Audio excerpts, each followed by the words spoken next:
बिस्मिल्लाहिर्रहमानिर्रहीम, अस्सलाम वालेकुम। अपने नए व्लॉग में आपको खुशामदीद कहता हूँ।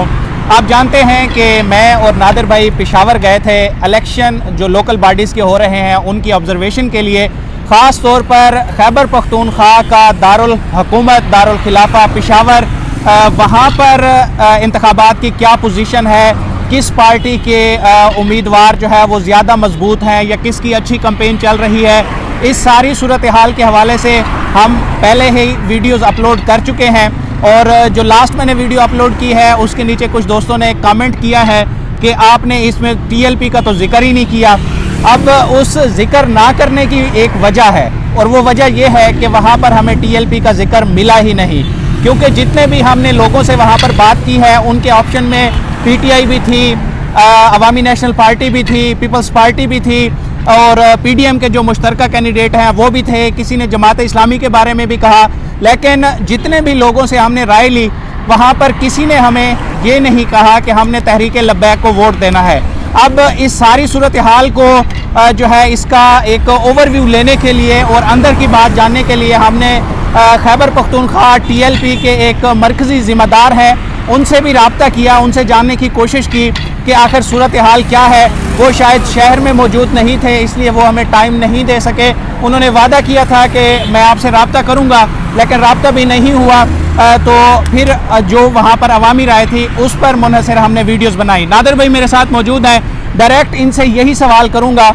नादिर भाई, जो पेशावर का हमने एक विज़िट किया है उसमें टीएलपी नज़र ना आने की ख़ास वजह आपको क्या लगती है? बहुत शुक्रिया इमरान। सबसे पहले तो ये है कि अपने व्यूवर्स को हम कोशिश करते हैं कि ज़मीनी हक़ाइक़ ज़मीन पर जाकर लेकर दें, बजाय ये कि आप ड्राइंग रूम में बैठ के एक वीडियो बनाएं और वीडियो करके आप व्यूज़ हासिल करें। बहरहाल हमने 2 दिन वहाँ पे गुजारे। हम एक सिरे से दाखिल हुए और दूसरे सिरे से निकले जाकर। इवन कि हम फिर पेशावर से हट गए, शहर भी हम गए, करीबी देहातों में भी गए, करीबी देहातों में गए। वहाँ पर जाके मतलब है कि हमने देखा, रुझान देखा, पब्लिसिटी देखी, लोगों के बैनर्स देखे। आपने तहरीक लब्बैक की बात की, मैं तो तरस गया देख रहे कोई एक भी पूरे शहर में हमें कहीं पे एक बैनर तहरीक लब्बैक का, कोई एक झंडा भी नजर नहीं आया। लेकिन हमारे जितने भी रूट्स पे थे मुझे कम से कम उन रूट पे नजर नहीं आया। इसके बाद हमने कोशिश की, आपको पता है कि हमने एक दिन पहले ही डॉक्टर शफीक अमीनी साहब खुद पेशावर से एक बड़ी शख्सियत है, उनको मैंने मैसेज भी किया था, कॉल भी की थी। वो मेरे ख्याल में थोड़ा चिराट के इलाके में थे, आउट ऑफ सिटी थे वो, आउट ऑफ सिटी। उन्होंने मुझे कहा था कि मैं यहाँ से फ्री होकर आपको कॉल करूँगा। फिर अगले दिन भी मैंने ट्राई की, कल जब हम निकल रहे थे ताकि एक दफ़ा उनसे मुलाकात हो जाए, उनसे ओवरऑल खैबर पख्तूनख्वा का एक ओवरव्यू पूछा जाए कि कहाँ कहाँ आपके उम्मीदवार है। लेकिन खैबर पख्तूनख्वा की हद तक मेरे ख्याल में तहरीक लब्बैक का फोकस उस हद तक नहीं है। ज़्यादा फोकस इनका पंजाब है और सिंध है। सिंध के बलदियाती इंतखाब का ऐलान अभी तक नहीं हुआ, लेकिन पंजाब का क्योंकि अभी सारी सूरत हाल बन गई है।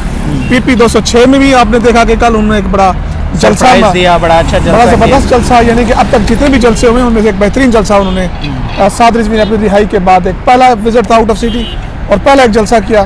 तो खैबर पख्तूनख्वा में इसलिए भी डिस्कस नहीं किया कि ना तो उनके कोई उम्मीदवार हमें लिस्ट मिल सकी, ना हमें कोई बैनर मिल सका, तो फिर हम उसको कैसे करें। हाँ, मुझे तो ये लगता है नादिर भाई कि क्योंकि जैसे ही तहरीक लब्बैक पर कलअदम का लेबल हटा है और 7 रिजवी और उनकी शुरा के अरकान जेल से या नज़रबंदी से बाहर आए हैं, तो उस वक्त तक खैबर पख्तूनख्वा में जो बल्दियाती इंतखाबात का माहौल है वो बन चुका था। ऑलरेडी जो है ना चीज़ें फाइनलाइज हो चुकी थी और लोग जो है वो अपनी इंतखाबी मुहिम में जा चुके थे। शायद तहरीक लब्बैक ने इस हवाले से ये सेफ साइड ढूंढी है या इसको सेफ साइड जाना है कि इतनी जल्दी में इन इलेक्शंस में जाकर अपनी पार्टी का इमेज ख़राब करने की बजाय जहां पर हमें एक टाइम मिल सकता है कैंपेन का और बड़े अच्छे तरीके से हम मोबिलाइजेशन भी कर सकते हैं, वहां पर जाकर हम अपने कैंडिडेट्स भी नामजद करें और वहां पर हम अच्छे तरीके से कैंपेन भी करें और फिर वहां से जो आउटपुट होगा वो उनको ये तवक्को है कि हमारे कारकुनों के लिए हौसला अफजा होगा। आप क्या कहते हैं कि ये वजह हो सकती है? नहीं, देखें ना, जब ऐलान हुआ उससे पहले इनके मामला चल रहे थे। पंजाब में एक बड़ा एक सूरत हाल ख़राब थी, 7 रिजवी अंदर थे, उनकी रिहाई, पूरी मरकज़ी क़यादत, इवन के शफीक अमीनी साहब भी अंदर थे, वो इन मुज़ाकरात के नतीजे में बाहर आए। तो फिर खैबर पख्तूनख्वा में कौन था काम करने वाला? जितनी भी मोबिलाइजेशन हो रही थी, हरकत हो रही थी, तहर्रुक था, वो हमें पंजाब में मिल रहा था। तो इसलिए पंजाब में उनकी तैयारी भी है, उनके लिए एक माहौल भी है। अब जबकि फ़िज़ा साजगार है, टाइम का सबसे बड़ा इशू था। बिल्कुल। कि टाइम इनके पास था ही नहीं कि यहाँ पर आप उम्मीदवार खड़े हैं, वहाँ पर उनकी छांटी करें, वहाँ पर कैंपेन चलाएं। लिहाजा यहाँ पे अभी पंजाब में इनके पास टाइम है, वो कर रहे हैं मेरे ख्याल में। अच्छा, आपने वहाँ पर एक जो चीज़ नोट की कि पीपल्स पार्टी का नया जन्म हो रहा है वहाँ पर। हमने जितने लोगों से बात की तो वो पीपल्स पार्टी को आजमाने की बात कर रहे थे। कुछ लोग वैसे ही कह रहे थे कि जी पीटीआई को 2 दफ़ा आजमा लिया है, अब देखते हैं कि दोबारा पीपल्स पार्टी क्या करती है हमारे लिए, उसको आजमाते हैं। अच्छा, इसमें दिलचस्प बात यह है कि बिलाल भुट्टो जरदारी साहब या पीपल्स पार्टी की और क़यादत ना एक कहती है कि ये एक मजदूरों की जमात है, ये एक हारियों की जमात है, ये एक पिछड़े हुए तबके की जमात है। कल जब हम शुरू से लेकर आखिर तक जा रहे थे, रक्शे वाले से, रेडी वाले से, एक आम मजदूर से, एक मशीन पे काम करने वाले से, वो ज़्यादातर रुझान हमें पीपल्स पार्टी की जानिब नज़र आया पेशावर में कि गो के इस पर कोई शक नहीं है कि तहरीक इंसाफ ने बहुत काम किया वहाँ पे डेवलपमेंट पे, BRT से लेकर और मंसूबे।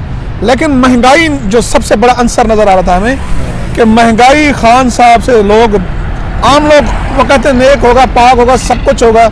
एक तो इसके नीचे की टीम के ऊपर इतराज़ था और सबसे बड़ा इतराज़ आम लोगों की जो जेब है, आम लोग जो हैं वो बड़े मुतासर हुए हैं और वो बड़ा गुस्सा वो उनका जैनवन है। हाँ, अच्छा, इसमें एक बड़ा दिलचस्प कमेंट हमें मिला कि एक रिक्शे वाले ने कहा कि जी BRT ये ठीक नहीं है। मैंने उनसे पूछा कि क्यों ठीक नहीं है, तो उनका बड़ा दिलचस्प जवाब था, सादे बंदे हैं तो ज़्यादा इनोवेटिव नहीं होते, इसलिए शायद वो ये कह गए कि क्योंकि BRT की वजह से रिक्शे वालों की, मजदे वालों की, वैगन वालों की मजदूरी ख़त्म हुई है, उनकी सवारियाँ बंद हो गई हैं, तो इसलिए BRT बुरी भली है। तो मतलब वो जो ये हमारे अंदर एक होता है कि ज़ाती मफाद को हम फोकियत देते हैं बजाय कि कलेक्टिव मफाद को।